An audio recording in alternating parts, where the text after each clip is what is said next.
Traffic update জানবো। অনেকেই হয়তো এখন ঘড়ির কাঁটায় ৮টা ৭ বাজে, অনেকেই হয়তো এখন অফিসের উদ্দেশ্যে বের হয়েছেন বা বের হবেন। তারা যদি ট্রাফিক আপডেট এবং ওয়েদারের আপডেট যদি জেনে বের হতে পারেন, সেক্ষেত্রে কিন্তু আজকের দিনটি আপনার ভালো কাটতে পারে। সেই ট্রাফিক আপডেট এবং ওয়েদার আপডেট আমরা জানবো আমাদের সহকর্মী আলিফের মাধ্যমে অন্য একটি স্টুডিও থেকে। ঋষান, আপনাকে অসংখ্য ধন্যবাদ। যেমনটি বলছিলেন, আসলে দর্শকদের আমরা প্রতিদিনই জানিয়ে দিতে চাই আসলে সেই দিনের আবহাওয়া এবং ট্রাফিক আপডেট।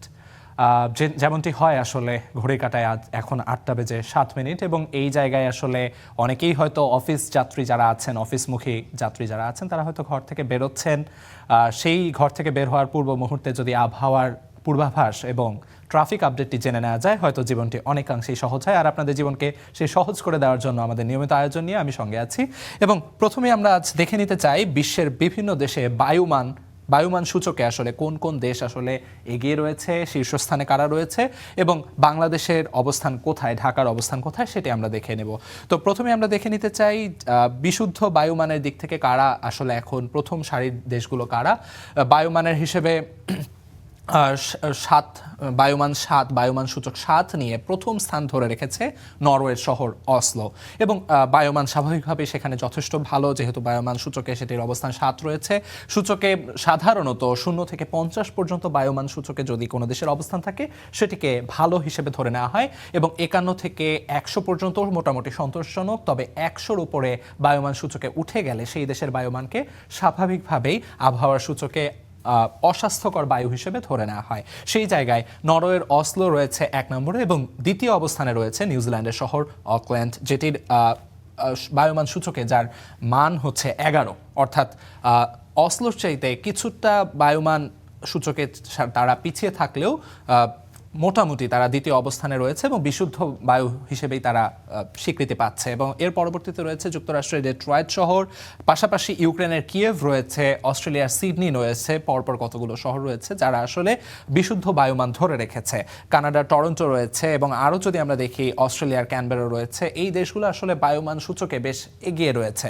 এবং বায়ুমান সূচকে এই এগিয়ে থাকা আসলে দেশের আবহাওয়ার জন্য যেমন জরুরি, দেশের আবহাওয়া জলবায়ু ধরে রাখার জন্য যেমনটি জরুরি, ঠিক তেমনিভাবে সুস্থ স্বাভাবিক জীবনযাপন করতে বায়ুমান সূচক কিন্তু আসলে গুরুত্বপূর্ণ ভূমিকা রাখে।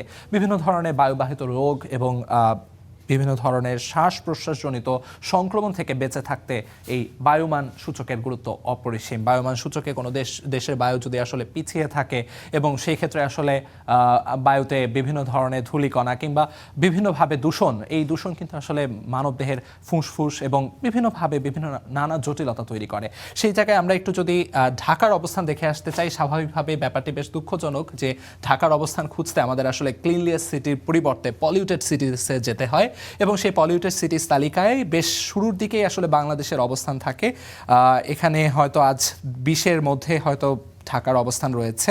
জি, যেমনটি বলছিলাম, বাংলাদেশের অবস্থান হচ্ছে 20, অর্থাৎ দূষিত বায়ুর তালিকায় বাংলাদেশ আজ 20তম অবস্থানে রয়েছে। এবং বায়ুমান সূচকে যার অবস্থান হচ্ছে 81।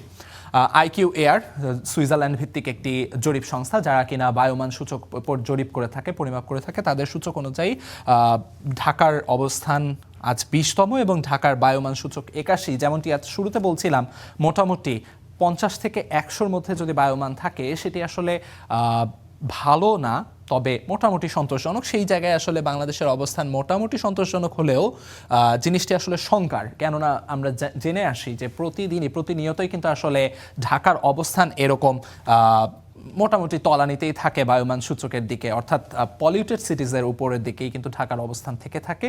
এবং সেটি আসলে বাংলাদেশের জনগণের জন্য কিংবা ঢাকার বসবাসকারী জনগণের জন্য আসলে বেশ শঙ্কা জাগানো একটা বিষয়।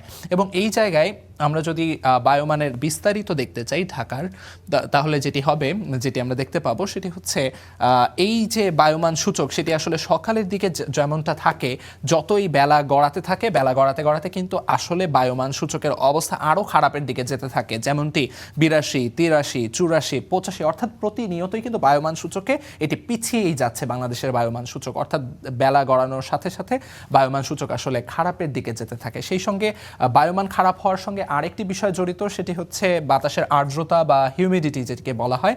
তো সেই হিউমিডিটিও কিন্তু আসলে ধীরে ধীরে একটি নিয়ামক হিসেবে বা প্রভাবক হিসেবে আসলে কাজ করে। তো এই ছিল আসলে বায়ুমান সূচক নিয়ে কথা। বায়ুমান সূচকের পাশাপাশি যদি আমরা ঢাকার আবহাওয়ার যে পূর্বাভাস সেটিতে যদি যেতে চাই, তবে দেখতে পাবো যে ঢাকার তাপমাত্রা হচ্ছে 27 ডিগ্রি সেলসিয়াস এবং সেই জায়গায় বোধ হচ্ছে কিংবা অনুভূত হচ্ছে 33 ডিগ্রি সেলসিয়াস, যার প্রধান কারণ ওই যে বলে আসলাম বায়ুমান সূচক এবং বাতাসের আর্দ্রতা।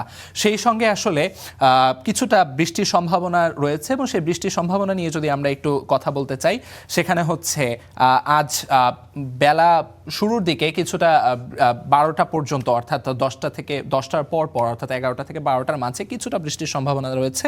বাট মোটামুটি সারা দিনই আসলে আবহাওয়া কিছুটা সূর্য ঝলমলে দিন আসলে থাকার সম্ভাবনা রয়েছে এবং তাপমাত্রাও কিন্তু বেলা বাড়ার সাথে সাথে কিছুটা বাড়বে এবং শেষ বেলায় গিয়ে তাপমাত্রা কিছুটা কমবে। এ পর্যায়ে যদি আমরা একটু যানবাহনের কথা যদি নিয়ে আসি, অর্থাৎ ট্রাফিক আপডেট যদি আপনাদেরকে দিতে চাই, তবে প্রথমে আমরা যেতে চাই আজ ঢাকার প্রবেশ পথগুলোতে আসলে কি অবস্থা।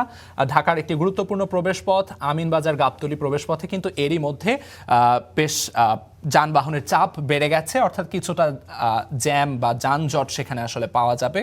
যারা এই রাস্তাটি ব্যবহার করবেন তাদেরকে আসলে মোটামুটি একটু সময় হাতে নিয়ে বের হতে হবে। এবং তার পাশাপাশি যদি আমরা গাবতলীর এই অংশটা ঢাকার প্রবেশ পথ নিয়ে যদি দেখি, সেখানে যেমনটি বললাম ঢাকার আরেকটি গুরুত্বপূর্ণ প্রবেশ পথ মহাখালীর দিকে যদি আমরা তাকাই, মহাখালীর এই অংশটাতে যেটি হবে, এই জায়গায় মহাখালী বাস টার্মিনাল যেখানে আসলে দেশের বিভিন্ন প্রান্ত থেকে নানামুখী বাস আসলে এখানে এসে ভেড়ে এবং এখান থেকে ঢাকা ছেড়ে যায়, সেই মহাখালী বাস টার্মিনালের এখানেও কিন্তু কিছুটা জ্যাম রয়েছে। যারা এই সড়কটি ব্যবহার করবেন, বিশেষ করে এয়ারপোর্ট হয়ে এই মহাখালী হয়ে যারা আসলে তেজগাঁ হয়ে সামনের দিকে এগোবেন, তাদের আসলে এই রাস্তাটি ব্যবহার করতে হলে কিছুটা সময় হাতে নিয়ে তাদের আসলে বের হতে হবে।